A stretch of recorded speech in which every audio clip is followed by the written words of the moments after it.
Fearing Russia's elite will evade economic sanctions by converting their wealth to cryptocurrency, high-profile U.S. Democratic Senator Elizabeth Warren has introduced a bill into U.S. Congress to stymie Russian crypto transactions. Warren warned a Senate committee hearing, quote, "So no one can argue that Russia can evade all sanctions by moving all its assets into crypto.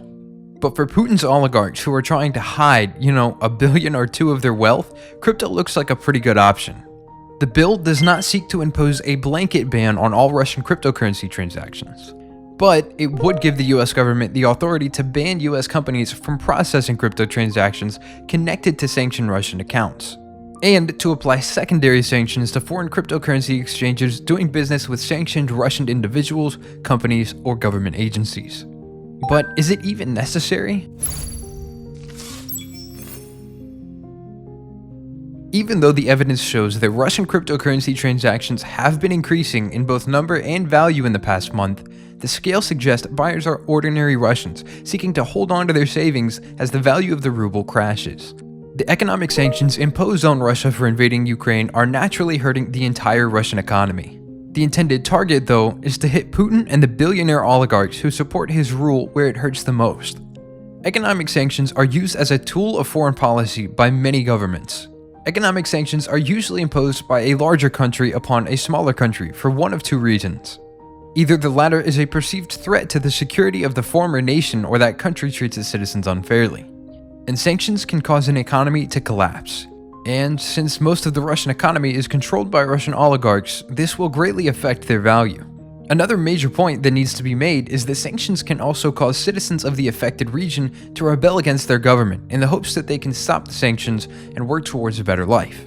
However, where we stand now, it does not seem as though Russian citizens will be taking up arms anytime soon. A cornerstone of this strategy is stopping these individuals from using or moving their wealth around by freezing the assets they hold overseas and blocking financial transactions. But the continued operation of cryptocurrency exchanges in Russia such as Binance, Yobit, and local Bitcoins have been worrying US officials for some time.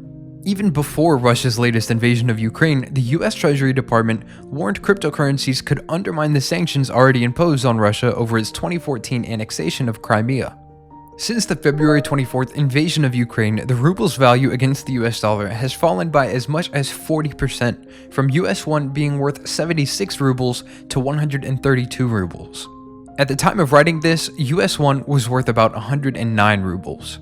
Bitcoin is not the only cryptocurrency Russians could buy, but it is by far the most traded and trusted of all cryptocurrency offerings, so is a useful proxy for the market. This data comes from Coindance, a leading Bitcoin statistics and services company.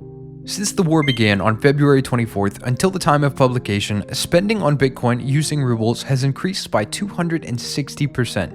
This is an impressive rise, but less impressive when the devaluation of the ruble is factored in. The weekly value of rubles being converted into Bitcoin was about US 28 million last week, compared with about US 14 million in mid-February. That is a 100% rise. But in global terms, this is still a tiny percentage of the money going into Bitcoin. According to cryptocurrency data provider Kaiko, each week between US 20 billion to US 40 billion is spent on Bitcoin. So the Bitcoin to ruble trade represents less than 0.14% of the total. It's also pretty important to consider the number of accounts and size of average transactions. According to Glassnode, another cryptocurrency data service, the number of Russian Bitcoin accounts has increased from 39.9 million to 40.7 million since the February invasion. For context, the Russian population is about 144 million total. The daily average size of each Bitcoin ruble transaction, based on data from the largest exchange in Russia, Binance, has risen to US 580 by mid-February. This compares to the average value of American transactions being US 2,198 at the same time. The capacity to put large amounts of rubles through crypto exchanges operating in Russia is also heavily constrained by the relatively low liquidity in Russian crypto trade.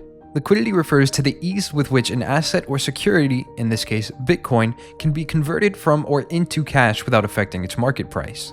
When a market has more buyers and sellers, it becomes easier to complete a transaction, and the less impact there is on the exchange rate. With fewer buyers and sellers, it's harder.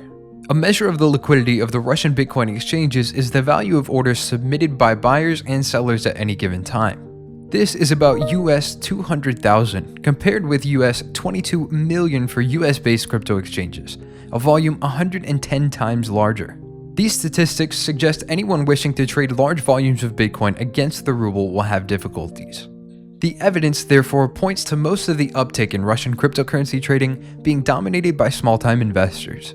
It is possible that Putin and his cronies could be using hundreds or thousands of accounts to perform many small-scale transactions to move their fortunes around.